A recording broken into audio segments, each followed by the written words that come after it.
Little Women. Chapter 12. Camp Laurence. Beth was postmistress, for being most at home she could attend to it regularly, and dearly liked the daily task of unlocking the little door and distributing the mail. One July day she came in with her hands full, and went about the house leaving letters and parcels like the penny post. "Here's your posy, Mother. Laurie never forgets that," she said, putting the fresh nosegay in the vase that stood in Marmie's corner and was kept supplied by the affectionate boy. "Miss Meg March, one letter and a glove," continued Beth, delivering the articles to her sister, who sat near her mother stitching wristbands. "Why, I left a pair over there, and here is only one," said Meg, looking at the grey cotton glove. "Didn't you drop the other in the garden?" "No, I'm sure I didn't, for there was only one in the office." "I hate to have odd gloves. Never mind, the other may be found. My letter is only a translation of the German song I wanted. I think Mr. Brooke did it, for this isn't Laurie's writing." Mrs. March glanced at Meg, who was looking very pretty in her gingham morning gown, with the little curls blowing about her forehead, and very womanly, as she sat sewing at her little work-table, full of tidy white rolls, so unconscious of the thought in her mother's mind as she sewed and sang, while her fingers flew and her thoughts were busied with girlish fancies as innocent and fresh as the pansies in her belt, that Mrs. March smiled and was satisfied. "2 letters for Dr. Joe, a book, and a funny old hat, which covered the whole post-office and stuck outside," said Beth, laughing as she went into the study where Joe sat writing. "What a sly fellow Laurie is! I said I wished bigger hats were the fashion, because I burn my face every hot day. He said, 'Why mind the fashion? Wear a big hat and be comfortable.' I said I would if I had one, and he has sent me this to try me. I'll wear it for fun, and show him I don't care for the fashion." And hanging the antique broad brim on a bust of Plato, Jo read her letters.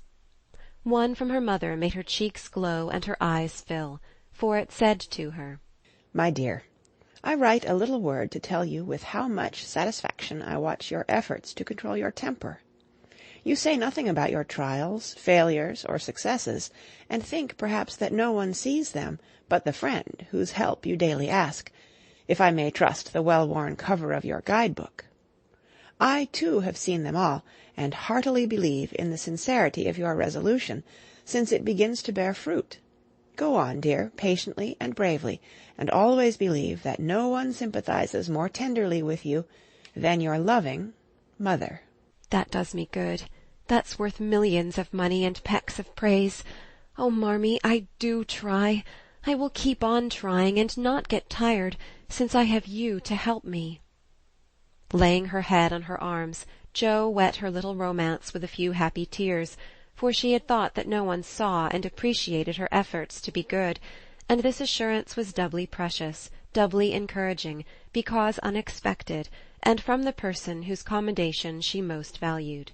Feeling stronger than ever to meet and subdue her Apollyon, she pinned the note inside her frock, as a shield and reminder, lest she be taken unaware, and proceeding to open her other letter, quite ready for either good or bad news. In a big, dashing hand Laurie wrote, "Dear Joe, what ho! Some English girls and boys are coming to see me tomorrow, and I want to have a jolly time. If it's fine, I'm going to pitch my tent in Longmeadow, and row up the whole crew to lunch and croquet, have a fire, make messes, gypsy fashion, and all sorts of larks. They are nice people, and like such things. Brooke will go to keep us boys steady, and Kate Vaughan will play propriety for the girls. I want you all to come, can't let Beth off at any price, and nobody shall worry her. Don't bother about rations, I'll see to that and everything else, only do come, there's a good fellow. In a tearing hurry, yours ever, Laurie." "Here's richness!" cried Jo, flying to tell the news to Meg. "Of course we can go, Mother. It'll be such a help to Laurie, for I can row and Meg see to the lunch, and the children be useful in some way." "I hope the Vaughans are not fine grown-up people. Do you know anything about them, Jo?" asked Meg. "Only that there are 4 of them. Kate is older than you, Fred and Frank, twins, about my age, and a little girl, Grace, who is 9 or 10. Laurie knew them abroad, and liked the boys. I fancied, from the way he primmed up his mouth in speaking of her, that he didn't admire Kate much." I'm so glad my French print is clean. It's just the thing and so becoming," observed Meg complacently. "Have you anything decent, Joe?" Scarlet and grey boating suit. Good enough for me. I shall row and tramp about, so I don't want any starch to think of. You'll come, Betty?" If you won't let any boys talk to me. Not a boy. I like to please Laurie. And I'm not afraid of Mr. Brooke. He's so kind.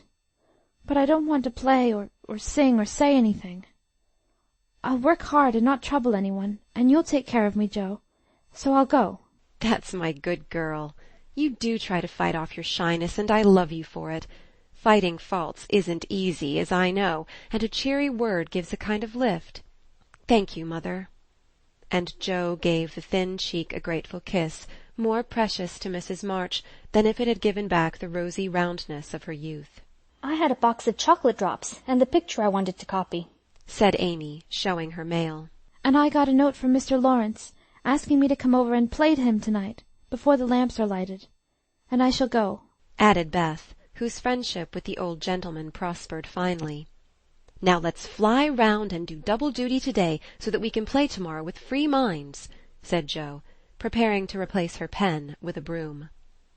When the sun peeped into the girls' room next morning to promise them a fine day, he saw a comical sight. Each had made such preparation for the fete as seemed necessary and proper. Meg had an extra row of little curl-papers across her forehead.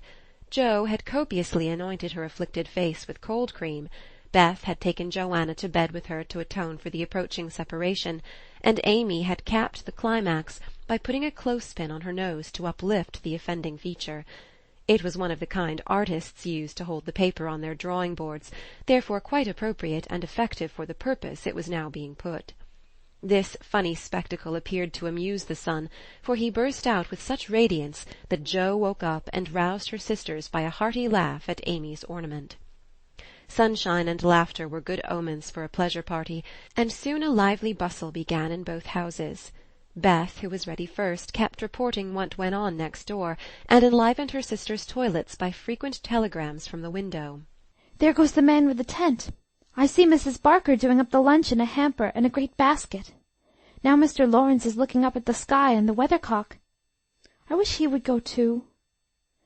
There's Laurie, looking like a sailor, nice boy. Oh, mercy me, here's a carriage full of people, a tall lady, a little girl, and 2 dreadful boys. One is lame, poor thing, he's got a crutch. Laurie didn't tell us that. Be quick, girls, it's getting late. Why, there's Ned Moffat, I do declare. Meg, isn't that the man who bowed to you one day when we were shopping?" "So it is. How queer that he should come. I thought he was at the mountains. There is Sally. I'm glad she got back in time. Am I all right, Joe?" cried Meg in a flutter. "A regular daisy. Hold up your dress and put your hat on straight. It looks sentimental tipped that way, and will fly off at the first puff. Now then, come on." "Oh, Joe, you are not going to wear that awful hat. It's too absurd. You shall not make a guy of yourself," remonstrated Meg, as Joe tied down with a red ribbon the broad-brimmed, old-fashioned leghorn Laurie had sent for a joke. "I just will, though, for it's capital, so shady, light, and big. It will make fun, and I don't mind being a guy if I'm comfortable." With that, Joe marched straight away, and the rest followed, a bright little band of sisters, all looking their best in summer suits, with happy faces under jaunty hat-brims. Laurie ran to meet and present them to his friends in the most cordial manner. The lawn was the reception-room, and for several minutes a lively scene was enacted there. Meg was grateful to see that Miss Kate, though 20, was dressed with a simplicity which American girls would do well to imitate, and who was much flattered by Mr. Ned's assurances that he came especially to see her. Joe understood why Laurie primmed up his mouth when speaking of Kate, for that young lady had a stand-off, don't-touch-me air, which contrasted strongly with the free and easy demeanour of the other girls. Beth took an observation of the new boys, and decided that the lame one was not dreadful, but gentle and feeble, and she would be kind to him on that account. Amy found Grace a well-mannered, merry little person, and after staring dumbly at one another for a few minutes, they suddenly became good friends. Tents, lunch, and croquet utensils having been sent on beforehand, the party was soon embarked, and the 2 boats pushed off together, leaving Mr. Laurence waving his hat on the shore. Laurie and Joe rowed one boat, Mr. Brooke and Ned the other, while Fred Vaughan, the riotous twin, did his best to upset both by paddling about in a wherry like a disturbed water-bug. Joe's funny hat deserved a vote of thanks, for it was of general utility. It broke the ice in the beginning by producing a laugh. It created quite a refreshing breeze, flapping to and fro as she rowed, and would make an excellent umbrella for the whole party, if a shower came up, she said. Miss Kate decided that she was odd, but rather clever, and smiled upon her from afar. Meg, in the other boat, was delightfully situated, face to face with the rowers, who both admired the prospect and feathered their oars with uncommon skill and dexterity. Mr. Brooke was a grave, silent young man, with handsome brown eyes and a pleasant voice. Meg liked his quiet manners, and considered him a walking encyclopaedia of useful knowledge. He never talked to her much, but he looked at her a good deal, and she felt sure that he did not regard her with aversion. Ned, being in college, of course put on all the airs which freshmen think it their bounden duty to assume. He was not very wise, but very good-natured, and altogether an excellent person to carry on a picnic. Sally Gardner was absorbed in keeping her white piqué dress clean, and chattering with the ubiquitous Fred, who kept Beth in constant terror by his pranks. It was not far to Longmeadow, but the tent was pitched and the wickets down by the time they arrived. A pleasant green field with 3 wide-spreading oaks in the middle, and a smooth strip of turf for croquet. "Welcome to Camp Laurence," said the young host, as they landed with exclamations of delight. "Brooke is commander-in-chief, I am commissary-general, the other fellows are staff officers, and you, ladies, are company. The tent is for your especial benefit, and that oak is your drawing-room. This is the mess-room, and the third is the camp kitchen. Now let's have a game before it gets hot, and then we'll see about dinner." Frank, Beth, Amy, and Grace sat down to watch the game played by the other 8. Mr. Brooke chose Meg, Kate, and Fred. Laurie took Sally, Joe, and Ned.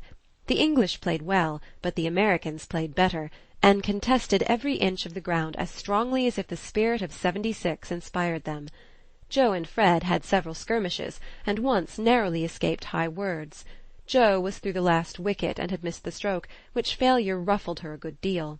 Fred was close behind her, and his turn came before hers. He gave a stroke, his ball hit the wicket, and stopped an inch on the wrong side.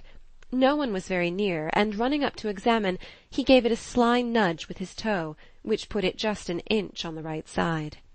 "I'm through. Now, Miss Joe, I'll settle you and get him first," cried the young gentleman, swinging his mallet for another blow. "You pushed it. I saw you. It's my turn now," said Joe sharply. "Upon my word, I didn't move it. It rolled a bit, perhaps, but that is allowed. So stand off, please, and let me have a go at the stake." "We don't cheat in America, but you can if you choose," said Joe angrily. "Yankees are a deal the most tricky, everybody knows. There you go," returned Fred, croqueting her ball far away. Joe opened her lips to say something rude, but checked herself in time, coloured up to her forehead, and stood a minute, hammering down a wicket with all her might, while Fred hit the stake and declared himself out with much exultation. She went off to get her ball, and was a long time finding it among the bushes, but she came back looking cool and quiet, and waited her turn patiently. It took several strokes to regain the place she had lost, and when she got there the other side had nearly won, for Kate's ball was the last but one, and lay near the stake. "By George, it's all up with us. Goodbye, Kate. Miss Joe owes me one, so you are finished," cried Fred excitedly, as they all drew near to see the finish. "Yankees have a trick of being generous to their enemies," said Joe, with a look that made the lad redden. "Especially when they beat them," she added, as, leaving Kate's ball untouched, she won the game by a clever stroke. Laurie threw up his hat, then remembered that it wouldn't do to exult over the defeat of his guests, and stopped in the middle of the cheer to whisper to his friend. "Good for you, Joe. He did cheat, I saw him. We can't tell him so, but he won't do it again, take my word for it." Meg drew her aside, under pretence of pinning up a loose braid, and said approvingly, "It was dreadfully provoking, but you kept your temper, and I'm so glad, Joe." "Don't praise me, Meg, for I could box his ears this minute. I should certainly have boiled over if I hadn't stayed among the nettles till I got my rage under control enough to hold my tongue. It's simmering now, so I hope he'll keep out of my way." returned Jo, biting her lips as she glowered at Fred from under her big hat. Time for lunch, said Mr. Brooke, looking at his watch. Commissary General, will you make the fire and get water, while Miss March, Miss Sally, and I spread the table? Who can make good coffee? Jo can, said Meg, glad to recommend her sister. So Jo, feeling that her late lessons in cookery were to do her honour, went to preside over the coffee-pot, while the children collected dry sticks, and the boys made a fire and got water from a spring near by. Miss Kate sketched, and Frank talked to Beth, who was making little mats of braided rushes to serve as plates. The commander-in-chief and his aides soon spread the tablecloth with an inviting array of eatables and drinkables, prettily decorated with green leaves. Jo announced that the coffee was ready, and everyone settled themselves to a hearty meal, for youth is seldom dyspeptic, and exercise develops wholesome appetites. A very merry lunch it was, for everything seemed fresh and funny, and frequent peals of laughter startled a venerable horse who fed near by. There was a pleasing inequality in the table, which produced many mishaps to cups and plates. Acorns dropped in the milk, little black ants partook of the refreshments without being invited, and fuzzy caterpillars swung down from the tree to see what was going on.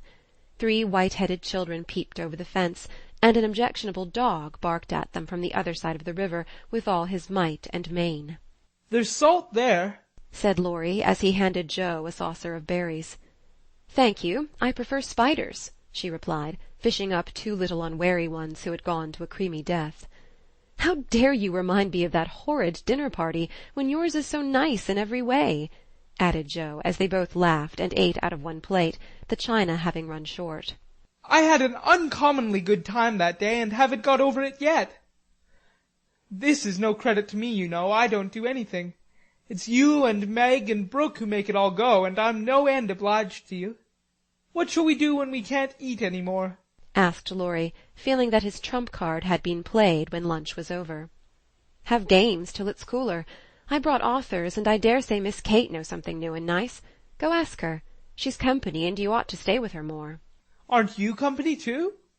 I thought she'd suit Brooke, but he keeps talking to Meg, and Kate just stares at them through that ridiculous glass of hers. I'm going, so you needn't try to preach propriety, for you can't do it, Jo." Miss Kate did know several games, and as the girls would not, and the boys could not, eat any more, they all adjourned to the drawing-room to play rigmarole. One person begins a story, any nonsense you like, and tells as long as he pleases, only taking care to stop short at some exciting point, when the next takes it up and does the same. It's very funny when well done, and makes a perfect jumble of tragical-comical stuff to laugh over.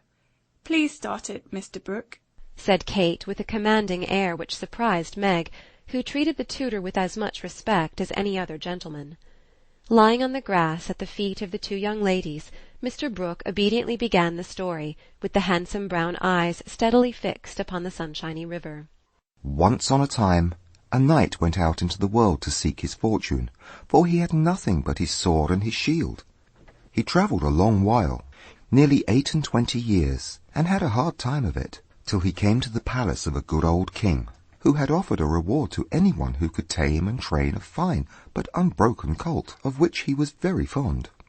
The knight agreed to try, and got on slowly but surely, for the colt was a gallant fellow, and soon learned to love his new master, though he was freakish and wild. Every day, when he gave his lessons to this pet of the king's, the knight rode him through the city, and as he rode, he looked everywhere for a certain beautiful face, which he had seen many times in his dreams, but never found. One day, as he went prancing down a quiet street, he saw at the window of a ruinous castle the lovely face. He was delighted, inquired who lived in this old castle, and was told that several captive princesses were kept there by a spell, and spun all day to lay up money to buy their liberty. The knight wished intensely that he could free them, but he was poor, and could only go by each day, watching for the sweet face and longing to see it out in the sunshine. At last he resolved to get into the castle and ask how he could help them. He went and knocked. The great door flew open, and he beheld a ravishingly lovely lady, who exclaimed with a cry of rapture, "At last! At last!" continued Kate, who had read French novels and admired the style. "'Tis she!" cried Count Gustave, and fell at her feet in an ecstasy of joy. "Oh, Rise, she said, extending a hand of marble fairness. Never, till you tell me how I may rescue you, swore the knight, still kneeling. Alas, my cruel fate condemns me to remain here till my tyrant is destroyed. Where is the villain? In the Mauve Salon. Go, brave heart, and save me from despair. I obey, and return victorious or dead. With these thrilling words he rushed away, and flinging open the door of the Mauve Salon, was about to enter, when he received a stunning blow from the big Greek Lexan, which an old fellow in a black gown fired at him, said Ned. Instantly, Sir What's-his-name recovered himself, pitched the tyrant out of the window, and turned to join the lady, victorious, but with a bump on his brow, found the door locked, tore up the curtains, made a rope ladder, got halfway down when the ladder broke, and he went head-first into the moat, 60 feet below, could swim like a duck, paddled round the castle till he came to a little door guarded by 2 stout fellers, knocked their heads together till they cracked like a couple of nuts. Then, by a trifling exertion of his prodigious strength, he smashed in the door, went up a pair of stone steps covered with a dust a foot thick, toes as big as your fist, and spiders that would frighten you into hysterics, Miss March. At the top of these steps he came plump upon a sight that took his breath away and chilled his blood. A tall figure all in white, with a veil over its face and a lamp in its wasted hand, went on Meg. It beckoned, gliding noiselessly before him down a corridor as dark and cold as any tomb. Shadowy effigies in armor stood on either side, a dead silence reigned, the lamp burned blue, and the ghostly figure ever and anon turned its face toward him, showing the glitter of awful eyes through its white veil. They reached a curtained door, behind which sounded lovely music. He sprang forward to enter, but the spectre plucked him back, and waved threateningly before him a snuff-box, said Joe, in a sepulchral tone which convulsed the audience. Thank'ee, said the knight politely, as he took a pinch and sneezed 7 times so violently that his head fell off. Ha! Ha! laughed the ghost, and having peeped through the keyhole at the princess's spinning away for dear life, the evil spirit picked up her victim and put him in a large tin box, where there were 11 other knights packed together without their heads, like sardines, who all rose and began to dance a hornpipe, cut in Fred, as Joe paused for breath. And as they danced, the rubbishy old castle turned to a man-of-war in full sail. Up with the jib, reef the topsail halyards, helm hard alee, and man the guns, roared the captain, as a Portuguese pirate hove in sight, with a flag black as ink flying from her foremast. Go in and win, my hearties, says the captain, and a tremendous fight began. Of course the British beat, they always do. No, they don't, cried Joe, aside. Having taken the pirate captain prisoner, sailed slap over the schooner whose decks were piled high with dead, and whose lee scuppers ran blood, for the order had been cut lasses and die hard. Boatswain's mate, take a bite of the flying jib sheet, and start this villain if he doesn't confess his sins double quick, said the British captain. The Portuguese held his tongue like a brick and walked the plank, while the jolly tars cheered like mad. But the sly dog dived, came up under the man-of-war, scuttled her, and down she went, with all sail set, to the bottom of the sea, where— "Oh, gracious! What shall I say?" cried Sally, as Fred ended his rigmarole, in which he had jumbled together pell-mell nautical phrases and facts out of one of his favourite books. "Well, they went to the bottom, and a nice mermaid welcomed them, but was much grieved on finding the box of headless knights, and kindly pickled them in brine, hoping to discover the mystery about them, for, being a woman, she was curious. By and by, a diver came down, and the mermaid said, 'I'll give you a box of pearls if you take it up,' for she wanted to restore the poor things to life, and couldn't raise the heavy load herself. So the diver hoisted it up, and was much disappointed on opening it to find no pearls. He left it in a great lonely field, where it was found by a little goose girl who kept 100 fat geese in the field," said Amy, when Sally's invention gave out. "The little girl was sorry for them, and asked an old woman what she should do to help them. 'Your geese will tell you. They know everything,' said the old woman. So she asked what she should use for new heads, since the old ones were lost, and all the geese opened their 100 mouths and screamed, 'Cabbages,' continued Laurie promptly. "Just the thing," said the girl, and ran to get 12 fine ones from her garden. She put them on, the knights revived at once, thanked her, and went on their way rejoicing, never knowing the difference, for there were so many other heads like them in the world that no one thought anything of it. The knight in whom I'm interested went back to find the pretty face, and learned that the princesses had spun themselves free and all gone and married but one. He was in a great state of mind at that, and mounting the colt, who stood by him through thick and thin, rushed to the castle to see what was left. Peeping over the hedge, he saw the queen of his affections picking flowers in her garden. "Will you give me a rose?" said he. "You must come and get it, I can't come to you, it isn't proper," said she, as sweet as honey. He tried to climb over the hedge, but it seemed to grow higher and higher.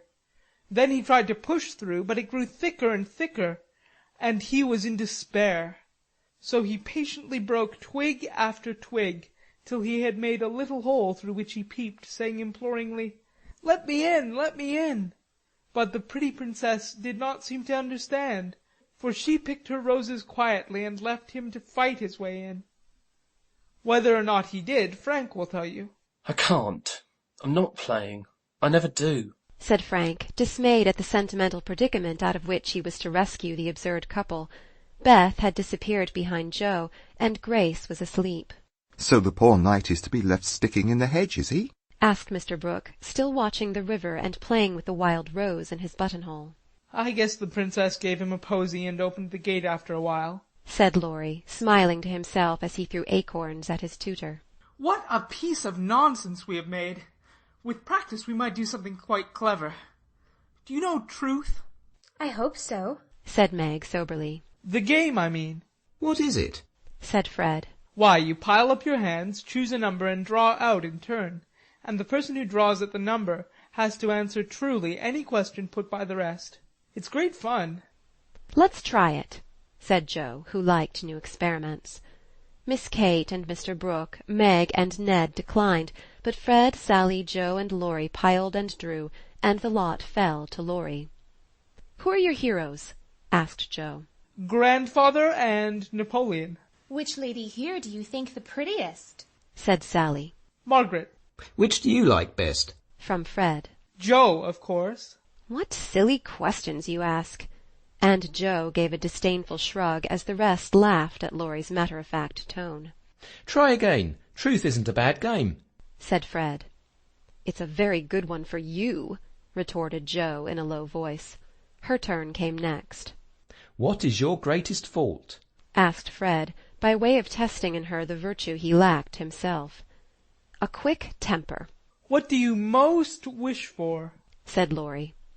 "A pair of boot-lacings," returned Joe, guessing and defeating his purpose. "Not a true answer. You must say what you really do want most." "Genius. Don't you wish you could give it to me, Laurie?" And she slyly smiled in his disappointed face. What virtues do you most admire in a man? asked Sally. "Courage and honesty," "Now my turn," said Fred, as his hand came last. "Let's give it to him," whispered Laurie to Joe, who nodded and asked at once, "Didn't you cheat at croquet?" "Well, yes, a little bit." "Good. Didn't you take your story out of the Sea Lion?" said Laurie. "Rather." Don't you think the English nation perfect in every respect?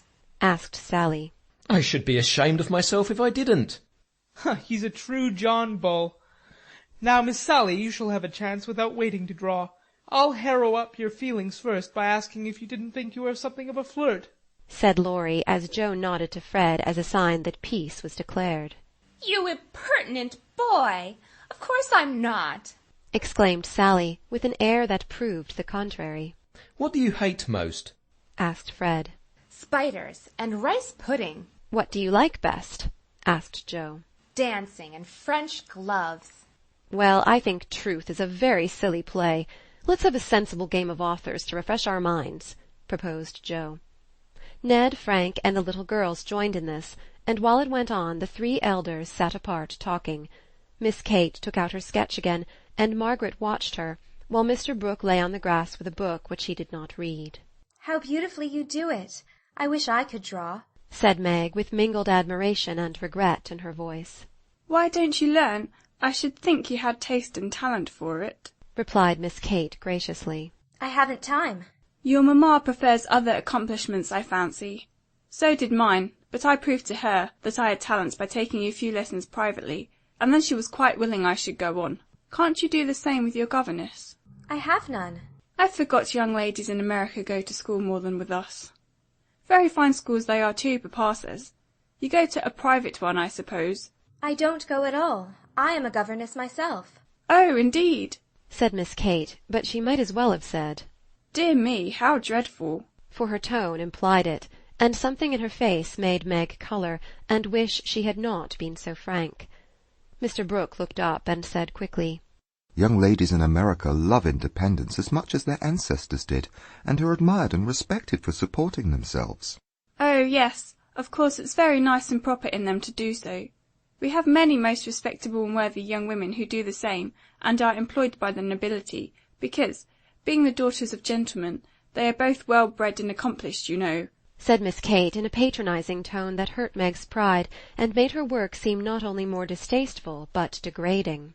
Did the German song suit, Miss March? inquired Mr. Brooke, breaking an awkward pause. Oh, yes, it was very sweet, and I'm much obliged to whoever translated it for me. And Meg's downcast face brightened as she spoke. Don't you read German? asked Miss Kate with a look of surprise. Not very well. My father who taught me is away, and I don't get on very fast alone, for I've no one to correct my pronunciation. Try a little now. Here is Schiller's Mary Stuart, and a tutor who loves to teach. And Mr. Brooke laid his book on her lap with an inviting smile. It's so hard I'm afraid to try, said Meg, grateful, but bashful in the presence of the accomplished young lady beside her. I'll read a bit to encourage you. And Miss Kate read one of the most beautiful passages in a perfectly correct but perfectly expressionless manner. Mr. Brooke made no comment as she returned the book to Meg, who said innocently, I thought it was poetry. Some of it is. Try this passage. There was a queer smile about Mr. Brooke's mouth as he opened at poor Mary's lament. Meg, obediently following the long grass-blade which her new tutor used to point with, read slowly and timidly, unconsciously making poetry of the hard words by the soft intonation of her musical voice. Down the page went the green guide, and presently, forgetting her listener in the beauty of the sad scene, Meg read as if alone, giving a little touch of tragedy to the words of the unhappy queen. If she had seen the brown eyes then, she would have stopped short, but she never looked up, and the lesson was not spoiled for her. Very well indeed, said Mr. Brooke as she paused, quite ignoring her many mistakes, and looking as if he did indeed love to teach. Miss Kate put up her glass, and having taken a survey of the little tableau before her, shut her sketch-book, saying with condescension, You've a nice accent, and in time will be a clever reader. I advise you to learn, for German is a valuable accomplishment to teachers. Oh, I must look after Grace, she is romping. And Miss Kate strolled away, adding to herself with a shrug, I didn't come to chaperone a governess, though she is young and pretty. What odd people these Yankees are. I'm afraid Laurie will be quite spoiled among them.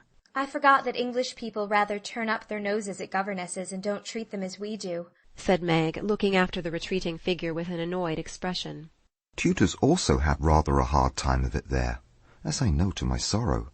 There's no place like America for us workers, Miss Margaret. And Mr. Brooke looked so contented and cheerful that Meg was ashamed to lament her hard lot. I'm glad I live in it, then. I don't like my work, but I get a good deal of satisfaction out of it after all, so I won't complain. I only wish I liked teaching as you do. I think you would if you had Laurie for a pupil. I shall be very sorry to lose him next year, said Mr. Brooke, busily punching holes in the turf. Going to college, I suppose? Meg's lips asked the question, but her eyes added, And what becomes of you? Yes, it's high time he went, for he is ready, and as soon as he is off I shall turn soldier. I am needed. I am glad of that, exclaimed Meg. I should think every young man would want to go, though it is hard for the mothers and sisters who stay at home, she added sorrowfully. I have neither, and very few friends to care whether I live or die, said Mr. Brooke rather bitterly as he absently put the dead rose in the hole he had made and covered it up, like a little grave. Laurie and his grandfather would care a great deal, and we should all be very sorry to have any harm happen to you, said Meg heartily. Thank you, that sounds pleasant, began Mr. Brooke, looking cheerful again, but before he could finish his speech, Ned, mounted on the old horse, came lumbering up to display his equestrian skill before the young ladies, and there was no more quiet that day. "Don't you love to ride?" asked Grace of Amy as they stood resting after a race round the field with the others, led by Ned. I dote upon it.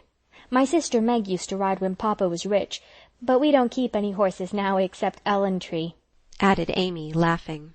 "Tell me about Ellen-Tree. Is it a donkey?" asked Grace, curiously. "Why, you see, Joe is crazy about horses, and so am I, but we've only got an old side saddle and no horse. Out in our garden is an apple tree that has a nice low branch, so Joe put the saddle on it, fixed some reins on the part that turns up, and we bounce away on Ellen-Tree whenever we like." "How funny!" laughed Grace. "I have a pony at home, and ride nearly every day in the park with Fred and Kate. It's very nice, for my friends go too, and the Row is full of ladies and gentlemen." Dear, how charming. I hope I shall go abroad some day, but I'd rather go to Rome than the Row," said Amy, who had not the remotest idea what the Row was, and wouldn't have asked for the world. Frank, sitting just behind the little girls, heard what they were saying, and pushed his crutch away from him with an impatient gesture as he watched the active lads going through all sorts of comical gymnastics. Beth, who was collecting the scattered author cards, looked up and said in her shy yet friendly way, "I'm afraid you're tired. Can I do anything for you?" "Talk to me, please. It's dull sitting by myself," answered Frank, who had evidently been used to being made much of at home. If he had asked her to deliver a Latin oration, it would not have seemed a more impossible task to the bashful Beth, but there was no place to run to, no Joe to hide behind now, and the poor boy looked so wistfully at her that she bravely resolved to try. "What do you like to talk about?" she asked, fumbling over the cards and dropping half as she tried to tie them up. "Well, I like to hear about cricket and boating and hunting," said Frank, who had not yet learned to suit his amusements to his strength. "My heart! What shall I do? I don't know anything about them," thought Beth, and forgetting the boy's misfortune in her flurry, she said, hoping to make him talk, "I never saw any hunting, but I suppose you know all about it." "I did once, but I could never hunt again, for I got hurt leaping a confounded 5-barred gate, so there are no more horses and hounds for me," said Frank, with a sigh that made Beth hate herself for her innocent blunder. "Your deer are much prettier than our ugly buffaloes," she said, turning to the prairies for help, and feeling glad that she had read one of the boys' books in which Joe delighted. Buffaloes proved soothing and satisfactory, and in her eagerness to amuse another, Beth forgot herself, and was quite unconscious of her sister's surprise and delight at the unusual spectacle of Beth talking away to one of the dreadful boys against whom she had begged protection. "Bless her heart! She pities him, so she is good to him," said Joe, beaming at her from the croquet ground. "I always said she was a little saint," added Meg, as if there could be no further doubt of it. "I haven't heard Frank laugh so much for ever so long," said Grace to Amy as they sat discussing dolls and making tea-sets out of the acorn cups. "My sister Beth is a very fastidious girl when she likes to be," said Amy, well pleased at Beth's success. She meant fascinating, but as Grace didn't know the exact meaning of either word, fastidious sounded well and made a good impression. An impromptu circus, fox and geese, and an amicable game of croquet finished the afternoon. At sunset the tent was struck, hampers packed, wickets pulled up, boats loaded, and the whole party floated down the river, singing at the tops of their voices. Ned, getting sentimental, warbled a serenade with the pensive refrain, "Alone, alone, ah, woe alone," and at the lines, "We are each young, we each have a heart. Oh, why should we stand this coldly apart?" He looked at Meg with such a lackadaisical expression that she laughed outright and spoiled his song. "How can you be so cruel to me?" he whispered, under cover of a lively chorus. "You've kept close to that starched-up Englishwoman all day, and now you snub me." "I didn't mean to, but you looked so funny I really couldn't help it," replied Meg, passing over the first part of his reproach, for it was quite true that she had shunned him, remembering the Moffatt party and the talk after it. Ned was offended, and turned to Sally for consolation, saying to her rather pettishly, "There isn't a bit of flirt in that girl, is there?" "Not a particle, but she's a dear," returned Sally, defending her friend even while confessing her shortcomings. "She's not a stricken dear anyway," said Ned, trying to be witty, and succeeding as well as very young gentlemen usually do. On the lawn where it had gathered, the little party separated with cordial good-nights and good-byes, for the Vaughans were going to Canada. As the four sisters went home through the garden, Miss Kate looked after them, saying, without the patronizing tone in her voice, "In spite of their demonstrative manners, American girls are very nice when one knows them." "I quite agree with you," said Mr. Brooke.